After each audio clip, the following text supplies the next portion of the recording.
Hi everyone, welcome to Ved classes. आज हम इस वीडियो में डिस्कस करेंगे डियर नर्सिंग एप्टीट्यूड के एमसीक्यूज बेस्ड क्वेश्चन जो आपका 29 सीरीज है। 27 तक ऑलरेडी मैंने ऑफलाइन क्लासेस में बता रखा है, जैसे मैं अभी स्टार्ट की हूँ अब रिकॉर्ड वीडियो अपलोड करूंगी वैसा ही एक वीडियो आपको लाइव में मिलेगा डियर 28 का। उसमें सीरीज नहीं दिया गया है, आप उसको भी वॉच कर लीजिएगा यदि अभी तक वॉच नहीं किए हैं तो। ये 29 है डियर, आज सीरीज है जो मैं पढ़ाने वाली हूँ इस वीडियो में। जो क्वेश्चंस लिया गया है डियर, पीवाईक्यू भी है और इम्पोर्टेंट क्वेश्चन लिया गया डियर। तो आप लोग चैनल पे यदि फर्स्ट टाइम विजिट कर रहे हैं, चैनल को सब्सक्राइब नहीं किए हैं, चैनल सब्सक्राइब कर लीजिएगा और साथ में बेल आइकन प्रेस कीजिएगा। और वीडियो आपको पसंद आए तो डियर लाइक करना और कमेंट करना ना भूलें, एक प्यारा सा कमेंट जरूर कीजिएगा, ताकि ये होता है कि मोटिवेशन मिलती है डियर टीचर को और आप लोग के लिए और अच्छे से अच्छे कंटेंट प्रोवाइड करने की पूरी कोशिश की जाती है ताकि बच्चे की सिलेक्शन हो सके। ठीक है, और मैं बार बार रिपीट यही कर रही हूँ डियर कि फिजिक्स और केमिस्ट्री की महा मैराथन क्लासेस आप लोग को दी जाएगी, डेफिनेटली दिया जाएगा डियर आप लोग को। चाहे वो 300 से 500 क्वेश्चन मिले या जो भी मिले पीवाईक्यू, आप लोग को पूरा प्रोवाइड किया जाएगा। रेडी हो रहे हैं क्वेश्चन डियर मेरे यहाँ, टीचर के द्वारा सारी क्लासेस आपको सारे क्वेश्चन दे दिया जाएगा, यूट्यूब पे ही आपको मिल जाएगा। तो चैनल को जरूर सब्सक्राइब कर ले, अभी सब्सक्राइब कर ले बिल्कुल न्यू है तो। और देखिएगा नर्सिंग एप्टीट्यूड जिस स्टेट में पूछा जाएगा एप्टीट्यूड से क्वेश्चन, उन सभी के लिए इंपॉर्टेंट है। ठीक है, तो यहाँ पे देख पा रहे होंगे जितने भी स्टेट का नाम मेरे को पता था कि कहाँ कहाँ नर्सिंग एप्टीट्यूड के क्वेश्चन पूछे जाते हैं, मैं यहाँ टाइप कर रखी हूँ। और आपकी कहीं और कहीं स्क्रीन पे आपका स्टेट पे पूछा जाता है नर्सिंग एप्टीट्यूड से, तो उनके लिए भी हेल्पफुल है डियर। ठीक है,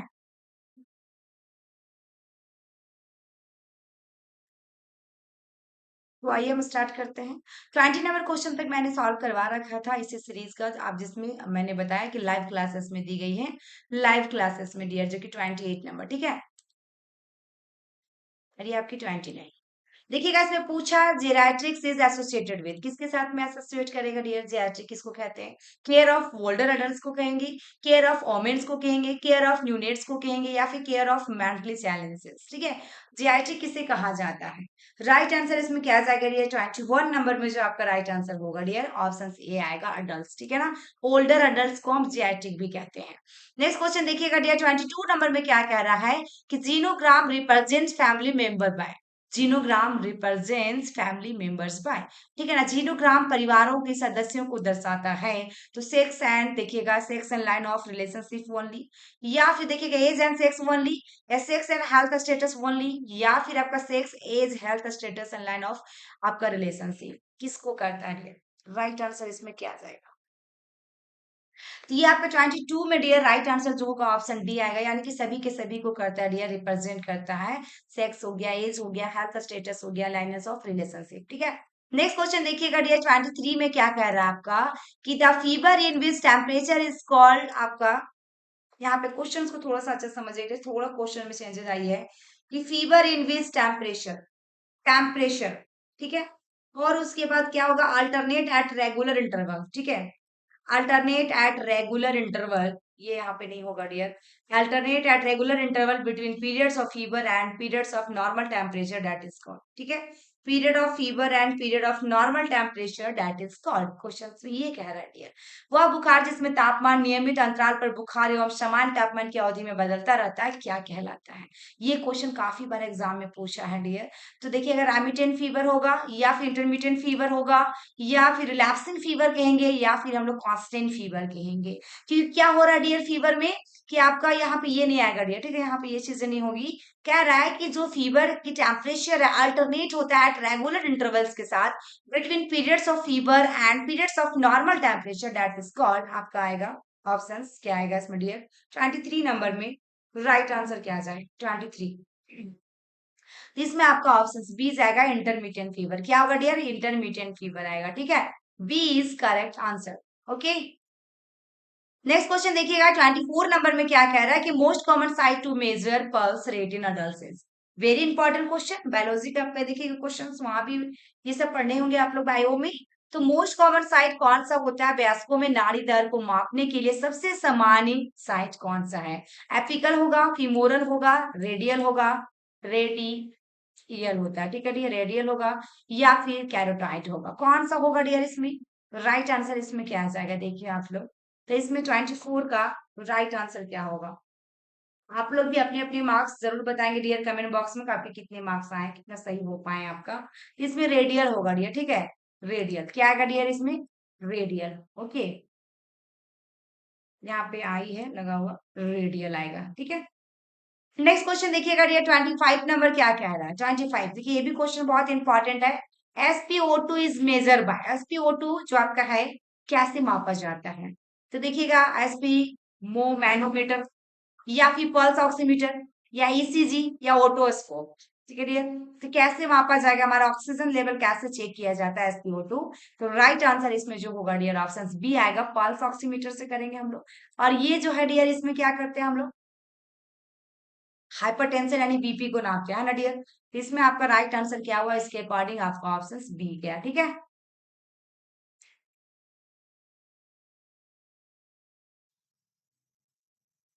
नेक्स्ट क्वेश्चन देखेंगे dear, in large pupils indicates. देखिए, ये भी क्वेश्चन बहुत इंपॉर्टेंट है कि फैली हुई पुतलियां इंगित करती है इंजुरी या नार्कोटिक्स इंगेशंस, या देखिएगा पाइलोकार्पिन ड्रग्स, या फिर ऑल ऑफ दी एबव, या फिर ऑल ऑफ दी एबव। 26 में राइट आंसर क्या आ जाएगा डियर?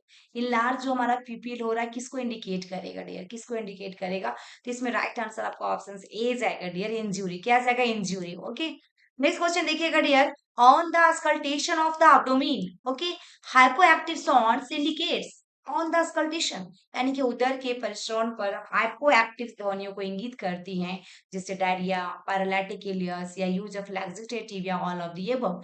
ऐसे क्वेश्चन एग्जाम में पूछेंगे डियर। 27 नंबर में आपका राइट आंसर क्या आ जाएगा डियर? 27 में। तो हमारा कब होता है डियर ये परिचरण? हाइपोएक्टिव ध्वनियों को इंगित कब करती है? तो ऑप्शन इसमें जो राइट होगा डियर 27 में, ऑप्शन बी आएगा, पैरालाइटिक इलियस। क्या होगा डियर? Paralytic iliacus. ठीक है, पूरी वीडियो को एंड तक बने रहिएगा डियर, सारे क्वेश्चंस को आपको देखना है।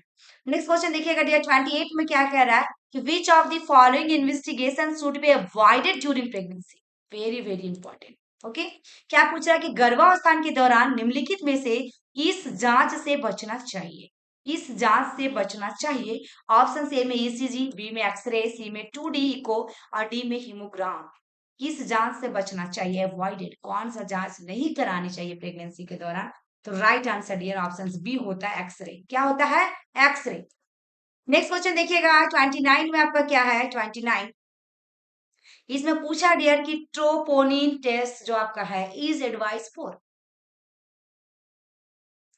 Troponin I. ओके, टेस्ट जो एडवाइस किसके लिए किया जाता है? Early diagnosis of liver cirrhosis के लिए, या आपका मायोकार्डियल इंफॉक्शन यानी कि हार्ट के लिए डियर, या फिर सर्वाइकल कैंसर के लिए, या रीनल फेलियर के लिए, है ना? ये सर्विक्स हो गया, किडनी हो गया, ये हार्ट से रिलेटेड हो गया, लिवर से रिलेटेड हो गया। किसमें ये ट्रोपोनिन टेस्ट करवाई जाती है? किसमें एडवाइस किया जाता है? डॉक्टर के द्वारा लिखा जाता है। तो राइट आंसर 29 में जो होगा, ऑप्शन बी होगा, मायोकार्डियल इंफॉक्शन यानी कि हार्ट फेलियर जो आती है ना डियर, होती है ना, उसमें ये टेस्ट लिखी जाती है डॉक्टर के द्वारा। ओके, नेक्स्ट क्वेश्चन देखिएगा, 30 में क्या कह रहा है? 30 में कि most appropriate position for lumbar puncture. Lumbar puncture जब आपको देना है तो उसके लिए सबसे अच्छी उपयुक्त स्थिति कौन सी होगी? ऑप्शन ए में प्रोन, बी में साइड लाइन, सी में एम्ब्रायो पोजीशन, डी में all of the above. Right answer 30 में क्या जाएगा डियर? 30 में 30 का right answer dear option C जाएगा, एम्ब्रायो पोजीशन। कौन सा पोजीशन में दीजिएगा? Embryo position. Okay, next question देखिएगा, 31 नंबर क्या कह रहा है डियर कि 5 मिनट्स आफ्टर द पेशेंट, देखिएगा 5 minutes after the patient first post operative exercise, vital signs have not returned to baseline, which is appropriate nursing diagnosis, appropriate nursing diagnosis। ठीक है, तो रोगी के पहले पोस्ट ऑपरेटिव व्यायाम के 5 मिनट बाद जैविक संकेत बेसलाइन पर वापस नहीं आए हैं, तो उपयुक्त नर्सिंग निदान कौन सा होगा? Active intolerance, risk for activity intolerance, impair physical mobility, या फिर impair mobility options. Mobility, impair mobility. Okay dear, right answer क्या जाएगा इसमें? चार ऑप्शन दिया गया डियर 31 में, राइट आंसर क्या आ जाएगा? तो 31 में डियर राइट आंसर आपका ऑप्शन ए जाएगा, यानी कि एक्टिविटी इंटॉलरेंस। ठीक है, नेक्स्ट क्वेश्चन 32 में देखिएगा डियर, 32 में क्या कह रहा है? 32 32 में देखिएगा, in heart attack patient experience left shoulder pain, what types of this pain? Heart attack में मरीज बाएं कंधे में दर्द महसूस करता है, यह दर्द किस प्रकार का होता है? तो देखिएगा फैंटोम पेन होगा या वाइसेरल पेन होगा या क्रोनिक पेन होगा या रेफर पेन होगा। कौन सा पेन होगा डियर? 32 में राइट आंसर आपका ऑप्शन डी आएगा dear, refer pain. Next question देखिएगा 33 में क्या कह रहा है dear? Soft water enema is taking time to effect.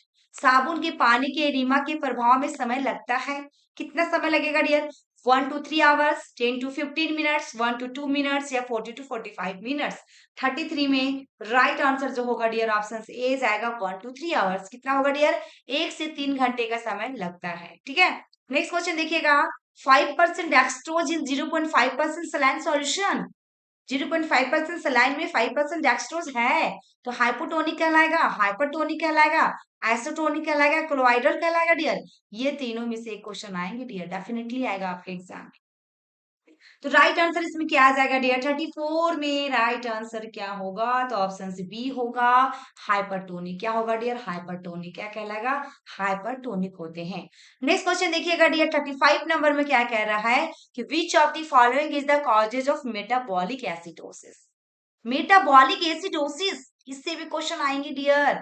इससे क्वेश्चन तो हमेशा आता है, एबीजी जिसको कहते हैं, arterial blood gas, arterial blood gas, ये metabolic acidosis, respiratory acidosis, metabolic alkalosis और रेस्पिरेटरी अल्कालोसिस, इसमें ये देखा जाता है। तो निम्न में से कौन सा मेटाबॉलिक एसिडोसिस का कारण है? तो severe diarrhoea, diuretics, excessive vomiting या massive transfusion of whole blood. Metabolic है डियर। और एसिडोसिस की बात किया, नॉट अल्कालोसिस। ठीक है, तो यहाँ पे एसिडोसिस है डियर। 35 में आपका ए आंसर जाएगा, यानी कि सीवियर डायरिया। यदि डियर आपका अल्कालोसिस यहाँ होता, अल्कालोसिस यदि होता, अल्कालोसिस, ठीक है, अल्कालोसिस होता तो आपका एक्सेसिव वोमिटिंग होता, उसमें वीकनेस आता, बिल्कुल डियर। तो अल्कालोसिस में, लेकिन मेटाबॉलिक एसिडोसिस है, एसिडोसिस के अंदर में आपका सीवियर डायरिया होगा। ठीक है, इसमें राइट आंसर क्या होगा? ऑप्शन ए आएगा। नेक्स्ट क्वेश्चन देखिएगा ये 36 में क्या कह रहा है कि protein restricted diet is indicate except. Protein diet जो रेस्ट्रिक्ट किया जाता है, डाइट सभी को इंडिकेट करेगा, लेकिन एक को छोड़कर। किसमें किसमें? प्रोटीन प्रतिबंधित आहार इंगित किया जाता है किसी एक को छोड़कर, एक्यूट रिनल फेलियर में, क्रोनिक रिनल फेलियर, है ना, और हेपाटिक कोमा या फिर रिनल स्टोन, है ना। इसमें एक्सेप्ट का मतलब क्या होता है डियर? यहाँ समझिए थोड़ा सा कि 3 ऑप्शन इसके अंदर में होगा जो प्रोटीन रेस्ट्रिक्टेड डाइट किया जाएगा ना, इन 3 बीमारी में डाइट को बंद किया जाएगा। रेस्ट्रिक्ट का मतलब क्या? बंद कर देना, प्रतिबंध लगा देना, अवॉइड करना है प्रोटीन डाइट को, और एक में छोड़कर होगा डियर। तो 36 में राइट आंसर क्या आ जाएगा? 36 में आपका डी आंसर जाएगा डियर, रीनल स्टोन में नहीं, बाद बाकी ये तीनों में क्या करते हैं हम लोग? प्रोटीन डाइट को रेस्ट्रिक्ट कर देते हैं, बिल्कुल बंद कर देते हैं। ओके, किसमें किसमें? एक्यूट रिनल फेलियर यानी किडनी से रिलेटेड, क्रोनिक रिनल फेलियर यही किडनी से रिलेटेड, हेपेटिक कोमा वाले को। ठीक है, नेक्स्ट क्वेश्चन देखिएगा 37 क्या कह रहा है? 37 नंबर क्वेश्चन कह रहा है which of the following is not या complication of total parenteral nutrition. Total parenteral nutrition निम्नलिखित में से कौन सा संपूर्ण आंतरिक पोषण की जटिलता नहीं है? कॉम्प्लिकेशन पूछा गया, क्या पूछा? कॉम्प्लिकेशन पूछा गया है। एयर एम्बोलिज्म, फ्लूइड ओवरलोड, निमोथोरेक्स या फिर पेरिटोनाइटिस, या फिर पेरिटोनाइटिस। 37 में राइट आंसर क्या आ जाएगा? ये सारे क्वेश्चन यार वेरी वेरी इंपॉर्टेंट है, पूरी वीडियो के अंत तक बने रहिएगा। इसमें 50 क्वेश्चन हम सॉल्व करेंगे डियर, और मैं चाहूंगी कि डेली आप लोगों को क्वेश्चन प्रोवाइड किए जाए नर्सिंग एप्टीट्यूड की, जीके की, आपका इंग्लिश की, और फिजिक्स केमिस्ट्री बायो। वो पूरी कोशिश करती हूँ डियर, बट नहीं हो पा रहा, लेकिन मैं नर्सिंग एप्टीट्यूड क्वेश्चन में कोशिश कर रही हूँ कि अब डेली अपलोड कर दूँ। और आप लोग भी सपोर्ट कीजिएगा, शेयर कीजिएगा लिंक, इस चैनल के बारे में जरूर बताएं अपने फ्रेंड सर्कल में, ताकि चैनल पे ज्यादा से ज्यादा जुड़े, सब्सक्राइब करें, और कमेंट बॉक्स में प्यारा सा कमेंट करना ना भूलें डियर, ताकि मुझे यहाँ से ये पता चलता है कि मेरे कंटेंट जो है आप लोग को पसंद आ रहे हैं। तो जरूर कमेंट करें। 37 में आपका राइट आंसर जो होगा डियर ऑप्शन डी आएगा, पेरिटोनाइटिस। क्या जाएगा? पेरिटोनाइटिस, क्योंकि इसमें डियर पूछा था कि कौन सा कॉम्प्लिकेशन नहीं होगा टोटल पैरेंटल न्यूट्रिशन के लिए, तो पेरिटोनाइटिस इसमें नहीं आएगा। ओके, टीस का मतलब डियर जहां भी रहेगा ना टीस, ये इन्फ्लामेशन हो जाती है, इन्फ्लामेशन ऑफ द पेरोटेन, आपका पेरोटेनियल कैविटी होगा। ठीक है, इसका पेरिटोनाइटिस का मतलब inflammation of the peritoneal cavity.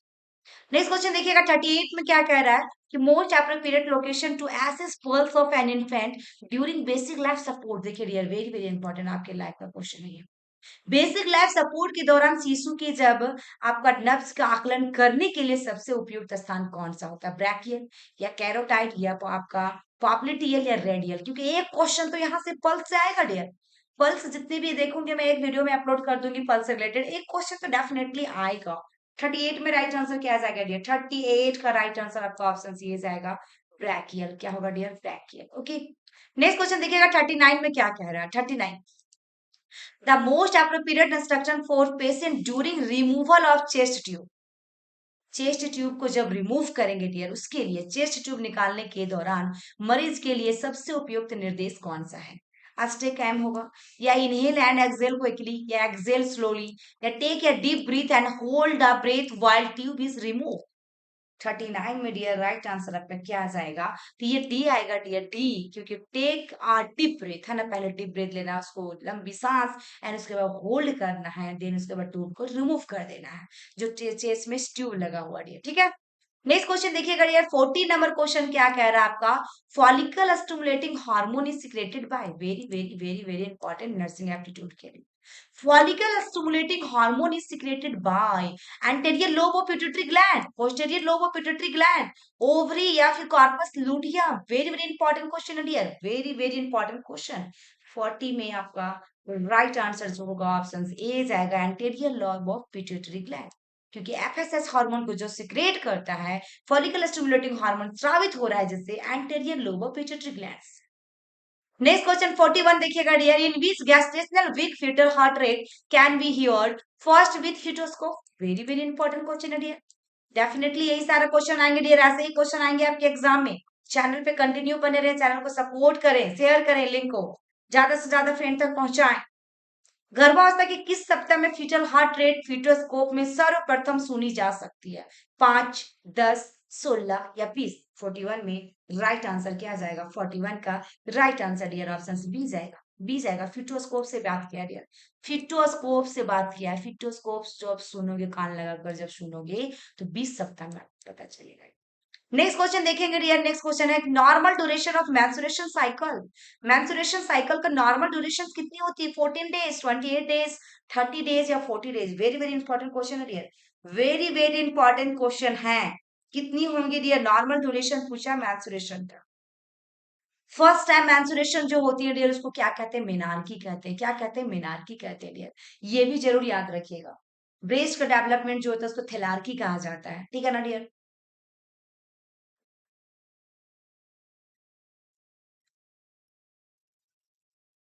Right answer इसमें क्या आ जाएगा? 42 में। 42 का right answer dear option B जाएगा। मेनली जनरली आपका 28 डेज का मेंस्ट्रुएशन साइकिल होता है, जो मासिक धर्म जिसको कहते हैं, पीरियड्स जो होते हैं 28 डेज का। नेक्स्ट क्वेश्चन देखिएगा डियर 43 में fundal height at the 28 weeks of gestation will be. 28 सप्ताह का फंडल हाइट यानी प्रेगनेंसी कंसीव की है डियर, प्रेग्नेंट लेडी है ना, उसमें गर्भावस्था के 28वें सप्ताह में फंडल हाइट क्या होगी? 22 सेंटीमीटर, 30 सेंटीमीटर, 36 या 40 सेंटीमीटर? क्योंकि हम जब एएनसी करते हैं डियर, एंटीनेटल चेकअप करते हैं, तो उसमें विक्स का पता चलता है, सेंटीमीटर का पता चलता है डियर। क्योंकि अम्लिकल जो नाभि के पास आएगा डियर तो 24 वीक्स में होता है, अम्लिकल के पास 24 वीक्स में होता है। और आपके देखिए यहाँ पे सेंटीमीटर में पूछा, 28 सप्ताह हो रहा है डियर, तो राइट आंसर क्या होगा इसमें? राइट आंसर डियर इसमें ऑप्शन बी जाएगा 30 सेंटीमीटर। कितना जाएगा? 30 सेंटीमीटर। नेक्स्ट क्वेश्चन देखिएगा 44 में क्या dear, which of the following is the highest sources of iron? आप लोग डियर लाइव क्लास में सपोर्ट नहीं किए मुझे, नहीं तो मैं डेली लाइव क्लासेस आप लोग को लेती, नर्सिंग एप्टीट्यूड का और इंग्लिश जीके जो भी है, और बायो की भी आप लोग को लाइव क्लास लेती मैं, बट आप लोग ज्वाइन ही नहीं करते लाइव क्लास में। मॉर्निंग में मैंने 8 से रखा था, 8 से क्लासेस रखा था, मॉर्निंग का टाइमिंग मेरा 8 AM था, 8 AM, बट कोई ज्वाइन नहीं करता था। विच of the following is the highest sources of iron? निम्न में से कौन सा आयरन का उच्चतम स्रोत है? तो मिल्क होगा डियर, या फिर आपका पोटैटोज होगा, या डार्क ग्रीन लीफी वेजिटेबल्स हो गए, या पल्सेस होगा। क्योंकि आयरन की बात किया डियर, आयरन सबसे ज्यादा किस में पाया जाएगा? 44। वेरी वेरी इंपॉर्टेंट क्वेश्चन है डियर, यही सब क्वेश्चन तो आपके एग्जाम में पूछेगा। Right answer dear option C में जाएगा, डार्क ग्रीन लीफी वेजिटेबल में पाया जाएगा। नेक्स्ट क्वेश्चन देखिएगा 45, which of the following sign is not associated with preeclampsia? Dear pregnancy conceive करने के बाद दो तरह से ये दोनों टाइप्स के होते हैं, जैसे कि हाई रिस्क प्रेगनेंसी जिसको कहते हैं, प्रेगनेंसी के दौरान कॉम्प्लिकेशन आ जाना, जिसको हम प्री एक्लेम्सिया और एक्लेम्सिया कहते हैं डियर। तो प्री एक्लेम्सिया में आपका क्या होता है, क्या क्या, और एक्लेम्सिया में क्या होता है मैं यहाँ पे बताऊंगी। बट यहाँ पे नॉट एसोसिएटेड पूछा है, निम्न में से कौन सा लक्षण प्री एक्लेम्सिया से संबंधित नहीं है? तो हाइपरटेंशन, सीजर, जनरलाइज एडिमा या प्रोटीनयूरिया। तो इसमें डियर सब के सब होंगे, लेकिन एक को छोड़कर होगा क्योंकि नॉट पूछा है। तो इसमें राइट आंसर आपका ऑप्शन सी बी आएगा डियर, सीजर। ये कन्वर्जन जो कहते हैं ना, सीजर, तो ये आपका नहीं आएगा। ये आपका एक्लेम्सिया का कैरेक्टरिस्टिक्स है डियर, एक्लेम्सिया की विशेषताएं हैं। यदि एक्लेम्सिया आपके एग्जाम में आता है तो उसमें हाइपरटेंशन, प्रोटीन यूरिया, सीजर आता है डियर, ठीक है। नेक्स्ट क्वेश्चन देखिएगा 46 में आपका क्या है डियर, 46 में है Treponema pallidum is causative agent of. ये भी बहुत इंपॉर्टेंट है डियर। और आप लोग को एक यहाँ पे एक दो चीजें याद आ गई मेरे को क्वेश्चन देखने के बाद। पहला तो मैंने को पल्स के बारे में बात किया, पल्स, और दूसरा मैंने क्या बात किया, कॉजेटिव एजेंट। जितने सारे डिजीज है डियर सबको कॉजेटिव एजेंट मैं आप लोग को दे दूंगी, तो जरूर आप लोग पूरे वीडियो को देख लीजिएगा, ओके। और पल्स के बारे में, ठीक है, दो तरह से। इसमें क्या होगा डियर, देख लीजिए आप, इसमें राइट आंसर क्या आ जाएगा 46 में।